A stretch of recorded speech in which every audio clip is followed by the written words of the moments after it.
네, 그럼 이제 본격적으로 신고 유형에 따른 종합소득세 신고서 작성에 대해 알아보도록 할 건데요. 먼저 종합소득세 신고서를 작성하기에 앞서 가장 기본이 되는 회사 등록 메뉴에 대해서 종소세 신고 중심으로 짧게 보고 넘어가도록 하겠습니다.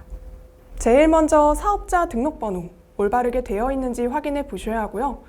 비사업자 인적 용역일 경우에는 사업자 등록번호를 000000000부터 000000029까지 입력할 수 있습니다. 그리고 소득 구분이 비사업자일 때는 주민등록번호 필수로 입력하셔야 하고요. 이 사업장이 공동사업장이다 할 때는 공동사업장의 여부를 여로 선택을 해주셔야 합니다. 또 아래 업종 코드도 잘 확인해서 넣으셔야 하고요.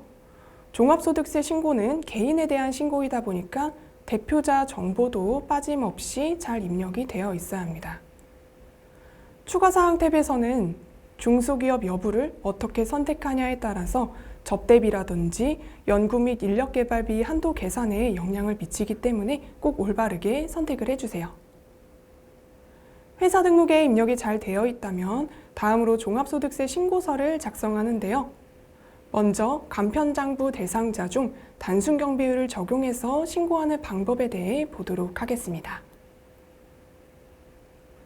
이때는 종합소득세 신고서 단순경비율, 근로, 연금, 기타 메뉴를 작성해 주시면 되는데요. 이 기본사항은 새로 불러오기를 통해 기본적으로 회사 등록 메뉴에 등록된 데이터를 불러오거나 직접 입력할 수 있습니다. 그리고 이렇게 각 탭별로 구분이 되어 있는데요. 주황색으로 표시된 부분은 여기서 바로 입력을 할 수는 없고 역삼각형 버튼을 눌러서 이동되는 탭으로 입력하시면 됩니다. 여기서 이제 총수익 금액을 입력한 다음 업종에 따라서 경비율을 일반율과 자가율 중에서 선택할 수 있고 총수익 금액에서 선택한 경비율을 곱해 필요경비가 계산이 되는데요.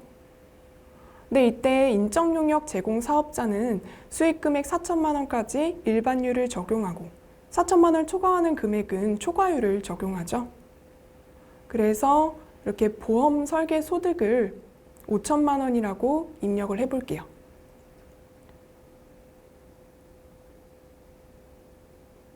그래서 수익금액 5천을 입력하면 이렇게 4천만 원까지는 77.6%를 곱한 금액이 필요경비로 계산되고 나머지 1천만 원은 68.6%의 초과율을 적용해 필요경비가 계산됩니다. 그러다 보니까 종종 이제 필요경비가 잘못 계산됩니다 하고 들어오는 문의들 보면 이렇게 인적용역 제공 사업자에 대해서 경비율을 4천만 원 이하분, 4천만 원 초과분으로 나눠서 적용해 계산하지 않은 경우니까요. 이 부분 잘 기억해 주시기 바랍니다. 그리고 또 이제 사업자 등록번호는 필수값이기 때문에 반드시 입력해 주셔야 하는데요. 사업자 등록번호가 없다고 원천징수 의무자의 사업자 등록번호를 입력하시는 경우가 있어요. 예를 들어 보험설계사라고 보험회사의 사업자 등록번호를 넣게 되는 거죠. 네, 그렇게 되면 오류가 발생하니까요. 미등록 사업자의 경우에는 사업자 등록번호를 0000000부터 0000029번까지 겹치지 않게 순차적으로 입력해 주시기 바랍니다. 아래 원천납세조합 징수세액에는 원천징수된 소득세를 입력하는데요. 이때는 원천징수 의무자의 상호와 사업자, 주민등록번호를 입력하시면 됩니다. 그리고 근로연금 기타 소득에 대해서는 이 탭에서 입력하는데요. 코드를 선택하고 마찬가지로 소득을 지급한 곳의 상호와 사업자 등록번호, 총수익 금액부터 소득세까지 입력하면 종합소득세액의 계산 탭으로 반영됩니다. 다음 인적공제는 인적공제역 역삼각형 버튼을 눌러서 띄워지는 창에서 입력을 할 수 있는데요.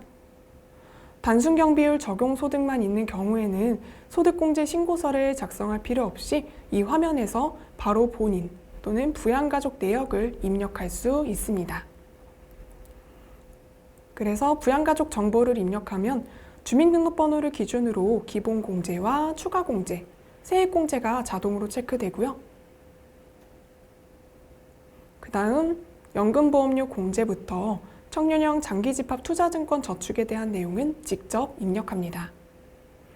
그러면 계산된 과세표준에 따라서 세율이 적용되고요. 과세표준과 세율을 곱한 값에서 누진 공제액을 차감해 산출세액이 계산됩니다. 그 외에 세액공제 같은 부분은 연말정산할 때랑 크게 다른 부분이 없죠. 그래서 해당되는 항목이 주황색 부분이나 주황색 부분이면 역삼각형 버튼을 눌러서 입력을 해주세요. 네, 제가 이렇게 항목에 마우스 커서 갖다 댔을 때 이런 아이콘 뜨는 거 보셨나요? 설명 들으면서 못 보던 게 생겼네 하셨을 수도 있을 것 같은데요. 이게 바로 원AI 비서입니다. 보통 AI라고 하면 질문을 직접 입력하고 답변을 받는 형태로 많이 보셨을 텐데 위하고의 원AI 비서는 바쁜 신고기간 스마트A 10에서 작성한 서식에서 바로 항목을 클릭만 하면 자동으로 질문하고 답변을 받을 수 있습니다.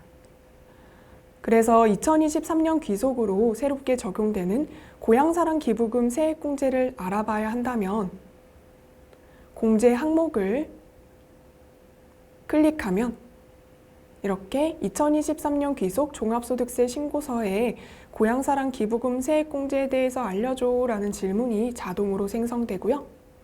질문에 대한 자료를 분석한 다음 2023년 귀속 종합소득세에 대한 고향사랑 기부금 세액공제에 대한 정보는 다음과 같습니다 하고 공제 대상과 세액공제 금액 그리고 기부금의 상환액 등에 대한 내용을 확인할 수 있습니다. 근데 또 이 답변 이거 믿을만 한 거야? 라는 의심 드실 수도 있을 것 같은데요.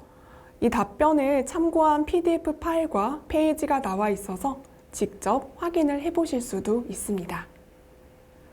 또 종합소득세 신고하시면서 가장 많이 물어보시는 게 이 월세액 공제에 대한 부분인데요.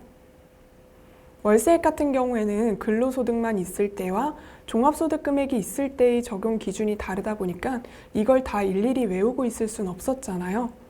그러다 보니까 연말정산 때의 기억에 의존하시거나 인터넷으로 검색을 해보시는데 이제는 그럴 필요 없이 이렇게 클릭만 하면 궁금한 항목에 대해서 원AI 비서가 바로바로 알려주니까 정말 좋죠. 그래서 클릭했더니 이렇게 공제 대상 및 세액공제 금액과 그리고 공제 한도, 또 대상 주택까지 적용 시기에 대해서 알려주고요. 마찬가지로 이 답변을 어디서 보고 참고해서 답변했는지 참고 자료에 대한 PDF 파일까지 같이 이렇게 확인을 할 수 있습니다. 그리고 또 답변을 보면 85제곱미터라고 나오는데 아직은 우리가 제곱미터보단 평방미터가 더 익숙하잖아요.